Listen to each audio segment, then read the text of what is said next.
भी स्केलेबिलिटी ज़बरदस्त मेरे ख्याल में। इसमें एक बात और ऐड करना चाहूँगा इसमें इसके फेवर में कि मैं पढ़ रहा था कि एक एक्सपेक्टेशन है कि आयुष्मान भारत की जो लिमिट है वो 5 लाख रुपए से बढ़ के 10 लाख रुपए कर दी जाएगी। तो अगर वो हुआ और वो ज़्यादा 90% जो आयुष्मान भारत के जो यूसेज है वो सरकारी अस्पतालों में है, करेक्ट, तो उसका पूरा बेनिफिट इस कंपनी को मिल सकता है।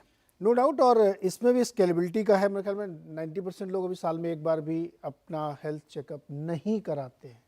धीरे धीरे ये प्रैक्टिस में आ रहा है, तो प्राइवेट सरकारी सब तरह से मिला के ये स्पेस बहुत ग्रो करने वाला है। चतुर्वेदा जी, आपका आखिरी स्टॉक। तो ये मेरा एनबीएफसी में पूनावाला फिनकॉर्प जो स्टॉक है हमें काफी पसंद है। तो इसको तीन तरह से मैं डिफाइन करूंगा। एक तो स्ट्रॉन्ग पेरेंटेज, सेकंड है आपका साइज ऑफ अपॉर्चुनिटी, और तीसरा है टेक्नोलॉजिकल एज। अब जहां तक के स्ट्रॉन्ग पेरेंटेज की बात है तो हम जानते हैं कि पूनावाला ग्रुप जो है वो अब इसके प्रमोटर है, और क्योंकि अब इतने स्ट्रॉन्ग पेरेंटेज की वजह से इनको जो इनकी क्रेडिट रेटिंग है वो काफी स्ट्रॉन्ग है, जिसकी वजह से कॉस्ट ऑफ फंड्स काफी लो है। और आप जानते हैं एनबीएफसी या बैंकिंग बिजनेस में पैसा जो है वो एक तरीके का रॉ मटेरियल है, और जितने सस्ते पे ये रॉ मटेरियल आपको मिलेगा उतना अच्छा आपकी मार्जिन्स रह सकती है। तो ऑब्वियसली पूनावाला फिनकॉर्प का जो ईएम है वो हार्डली 20-21 हजार करोड़ का है, बट उसके बावजूद भी क्योंकि एक स्ट्रॉन्ग पेरेंटेज होने की वजह से जो कॉस्ट ऑफ फंड्स है वो काफी लो है, because of strong credit quality.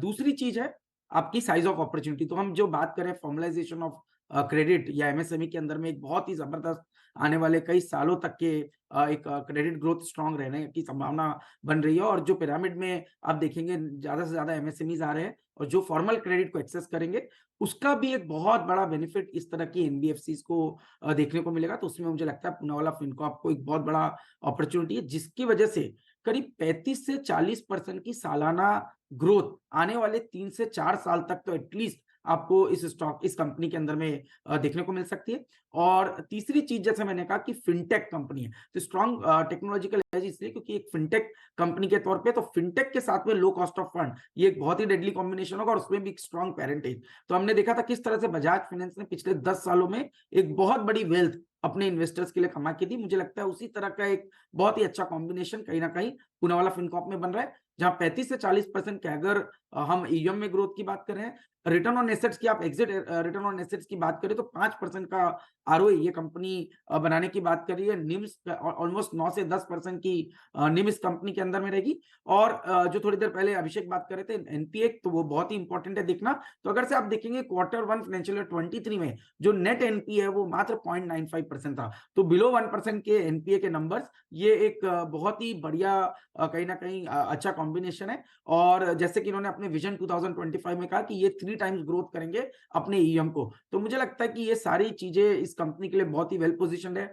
आप अगर से थोड़ा सा होल्डिंग को भी देखें तो प्रमोटर इस समय करीब करीब 62% ओन करते हैं, और एफआईआई और डीआईआई मिला के करीब करीब 13% की होल्डिंग है। इसका मतलब एक इंस्टीट्यूशनल होल्डिंग भी काफी अच्छी इस कंपनी के अंदर बनती नजर आ रही है। तो ये इस पूरे स्पेस में, और जो एनबीएफसी है जो खास तौर पे जैसे मैंने कहा एमएसएमई के अंदर बड़ी ग्रोथ मिलेगी, तो जैसे अभी थोड़ी देर पहले स्पंदना की बात हो रही थी, मुझे लगता है उसी तरह से पूनावाला फिनकॉर्प भी एक लॉन्ग टर्म ट्रेजेक्टरी में काफी पसंद हमें नजर आता है। ओके, तो ये टोटल 9 स्टॉक्स हम लोगों ने डिस्कस किए। अमर राजा एनर्जी, अपोलो पाइप्स, स्पंदना स्फूर्ति, अभय जी के, आशीष के भारत डायनेमिक्स, एसजेवीएन और पूनावाला फिनकॉर्प, अभिषेक के हैं आईडीएफसी, सोना बीएलडब्ल्यू और कृष्णा डायग्नोस्टिक्स। ये स्टॉक आपको भविष्य में अच्छा रिटर्न दे सकते हैं।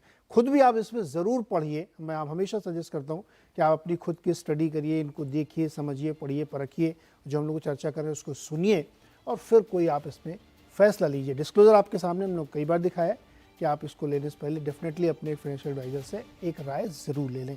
सर बहुत बहुत शुक्रिया, और हमने अपना वादा पूरा किया कि जो मल्टी वगैरह हमने सिखाया था वो हमने इनको बता भी दिया कि भाई देखो कुछ एग्जाम्पल ही है। अभी थोड़ी मेहनत ये लोग भी करें ना, कुछ और भी ये लोग ढूंढ, हम लोग सजेस्ट करें यार इस पर भी थोड़ी बात करो।